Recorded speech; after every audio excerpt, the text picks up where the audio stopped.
So 100 years ago, he introduced the language which helped people understand where they got their energy from. He wasn't so interested because he was a psychotherapist.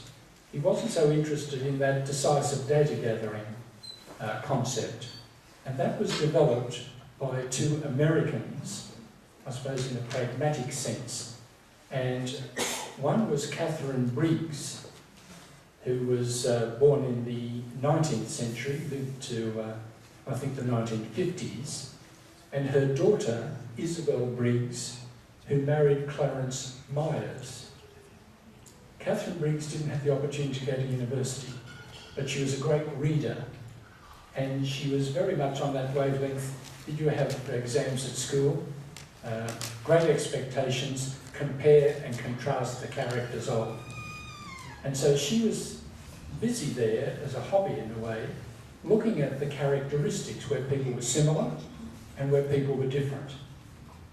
By the time Isabel, her daughter, grew up, she was born in 1897, she was able to go to the university. But the mother and daughter were still very interested in this process. And in the 1920s, they had these criteria. And they read Carl Jung's personality types. And they decided, Catherine Briggs decided, that her categories were not nearly as good as Jung's. And so she adopted those, and the two of them spent a long, long time devising questions that would help people to identify what their preferences were. And so she did her first testing actually in 1942, and she considered it a contribution to world peace and understanding, the way that people could help one another. It wasn't until the 1960s and 70s that the American Psychological Association examined all her material and gave it a seal of approval. So it really wasn't until the mid and later 70s that it became more worldwide. And a lot of people, especially members of religious orders and clergy who were doing sabbaticals in the United States at that time, were introduced to this, and they brought it back. For instance, Noel Davis, I think, brought it back to the Catholic Education Office in New South Wales. And Sister Margaret Dwyer, Sister of Charity, who did extra work in spirituality, which I might mention at the end, she brought it back to the Catholic Education Office in Melbourne. And I think in New Zealand and England, it was members of religious orders who actually introduced it. So it's got an interesting kind of Catholic history. And I think I'll move now on to the next one and leave some of that spirituality till the end. Now, S stands for sensing, which seems obvious enough. N stands for intuitive, because the letter I has already been used, so they use the N for intuitive. It seems to me this is one of the greatest differences amongst people. Has the most, not the most potential perhaps, but has very strong potential for a need for conflict resolution or some kind of collaboration. It deals with how people perceive reality. In fact, with the letter P, it can either be sensing or intuitive. So you see the complexity is beginning to build up. The simple way of explaining it, but I don't know whether it works all the time, sensing people have a sensing preference, get their information through the five senses. Well, that's obvious, you might say. So do the intuitives. But with the sensing people, all that data that they get through the senses, and that immediacy, registers. It registers, that's what they're interested in. That's what they see, hear, taste, touch, feel. The intuitives, who are a bit of a minority in the world, they edit out any data that they're not particularly interested in. So while the same data goes in, if they're not interested in it, doesn't register, don't notice. There was one of the books I have at home gives the letters N-O-W-H-E-R-E, and you can break that into now here, which is the sensing mantra, or nowhere, which tends to be the intuitive type. So the sensing people are very grounded.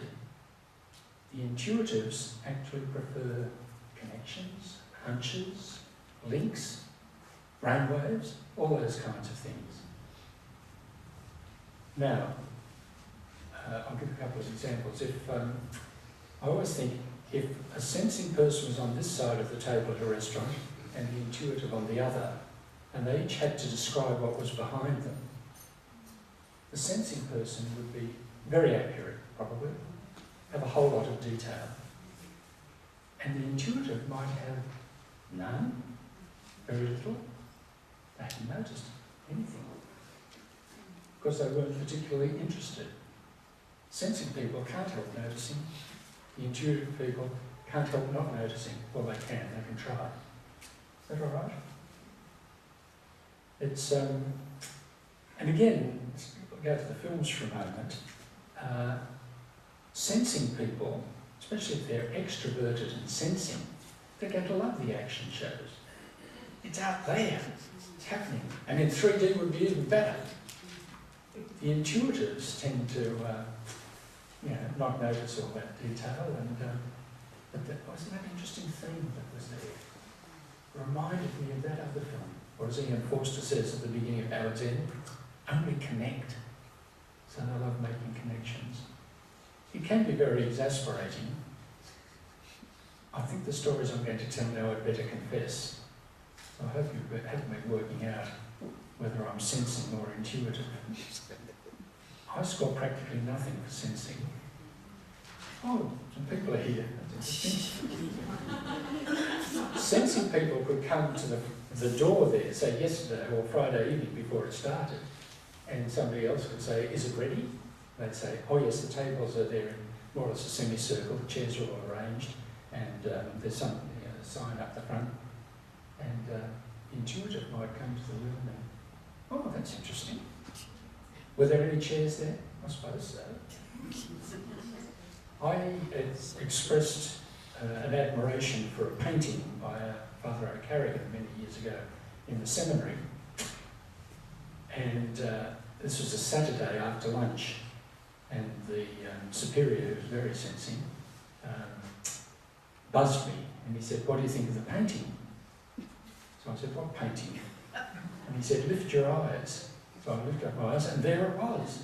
So I said, did you put that there this morning? He said, no, on Thursday. It's a bit of an affliction at times, I can tell you. And people cannot understand how I don't see things.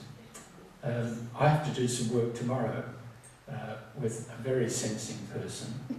I hope we'll do a good teamwork.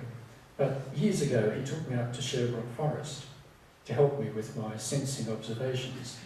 And he'd say, this is a lichen, which is you, and this one is a fern, which is you. Oh, about 2 steps, I'd forgotten what the names were. And if you asked me to describe what they looked like, the impression of the forest is wonderful. All this attention to detail. So, I had to really make an effort. I was giving a retreat recently on the coast, and it was full moon, and the light was shining on the water. I don't think I'd ever seen it so wonderfully. There were not many lights around, so the moonlight was on the water. So I took some photos of it. And I was describing this at a community meeting the other night, and I said it was full moon for 5 days. And somebody said, did somebody tell you it was full moon? It actually was the person who changed the painting too. Anyway, the aim of the exercise is, if you're sitting discussing something practical for the church, and somebody says, the holy water font, is really cracked in the marble there, and you think, something should be done about it. And the sensing people say, yes, I've noticed that, and then kind of water going through the cracks. And the intuitive says, whereabouts is it again? And you think, how can you not notice? So, as I say, there's a certain irritation that can come in. we're mainly intuitive in our house. We have one sensing person who comes out into the kitchen and says, Jesus, Mary and Joseph living with old men, can't they see that this is out of place or that this is... Anyway, it ought to be something that we all ought to share, but somehow or other it doesn't quite work that way, does it? But it's an openness. The intuitive's open to get some more grounding in reality. And the sensing people thinking of possibilities. You know, you might have an issue in the church again, and you know, where do we put the statue of the angels with the candle? Oh no, they're not there anymore, are they? Anyway, somebody might raise that, and then the intuitive comes up with about 5 possible solutions, which may be helpful or maybe not. James? Something I find helpful in the contrast of the yes and the end is the big picture, small picture dynamic, where the intuitives tend to see the big picture first and want to fill in the details later, whereas the sensing people need the details first before the big picture makes any sense to them. And I find that helpful in working in some of the group dynamics we encounter when we're trying to plan things together. Yes, that's, thank you for that, it's very helpful. And you notice in the language of politicians, for instance, Paul Keating always talking about the big picture. So it'd be interesting to think of some of our other politicians, whether they are focused. I did watch Q&A the other day, which I normally don't. But Bill Shorten was there with Anthony Albanese. They may both have been intuitives, but I thought Albanese, the language that he used was much more sensing and detailed compared with Bill Shorten, who I think even might have used the phrase the big picture. Is that all right? So when you're having a parish meeting and somebody wants the big picture, what do you want in the big picture? What are some of the details? But aren't all the great entrepreneurs, aren't they outgoing, aren't they intuitive people, aren't they people that say, that's where we want to go, you work out the details? I mean, on the whole, you're probably right, but I don't want to say, you know, one is better than the other, etc. But I suppose the characteristics of the intuitive, in some of the books, when they start talking about temperament, they do talk about intuitives as idealists or visionaries, whereas the sensing people are very practical. there comes a time now when you've got to stop getting detail and get on with it. I think I'm discerning an NJ combination. But anyway, that's another thing. Maybe I better use some illustrations. Now, the clip we're going to look at is not well copied. It was the first one I ever did a long time ago. But even if you can't quite hear the words, I can repeat some of them afterwards. But the body language, when I first saw it, I thought, I've got to have this clip. It's from a film called She's Having a Baby, with Kevin Bacon, as you can see up there at the moment. Anyhow, they are at a barbecue. Kevin Bacon's family at a cookout, actually, to use the colloquial word. So they're at a cookout, and his 2 neighbours are actually talking to him. We've seen your wife, what about your lawnmower?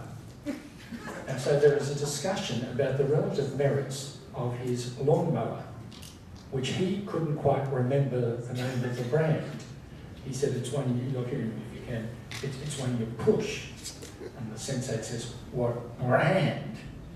And he doesn't remember that. And the other one says what it is, and they then have a discussion. And just look at the look on Kevin Bacon's face, the intuitive listening to this sensing conversation about lawnmowers.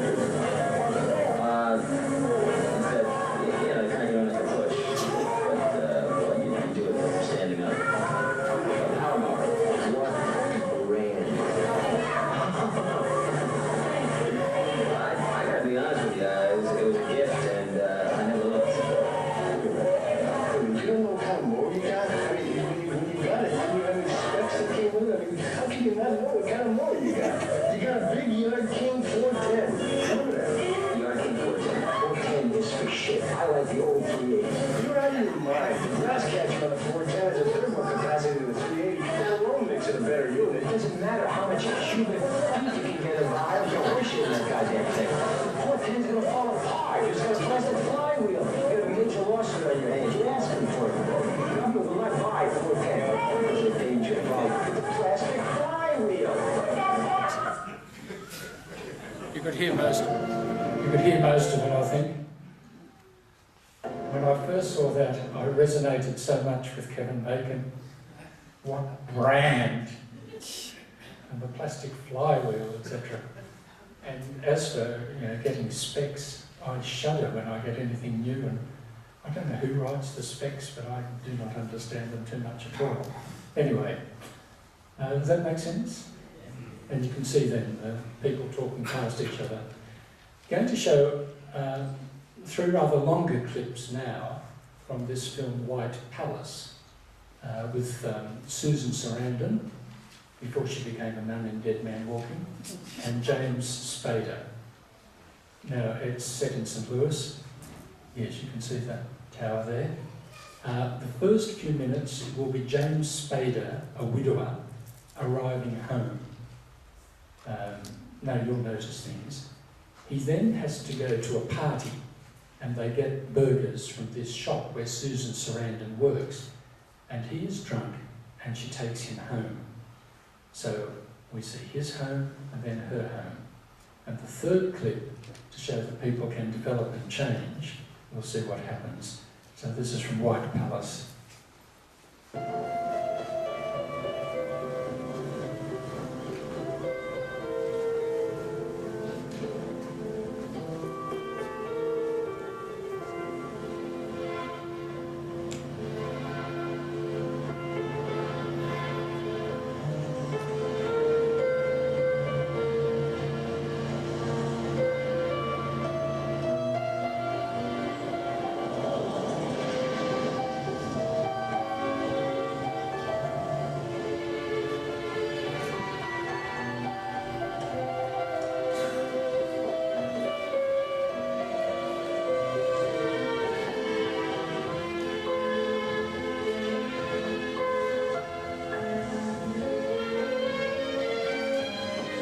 Due to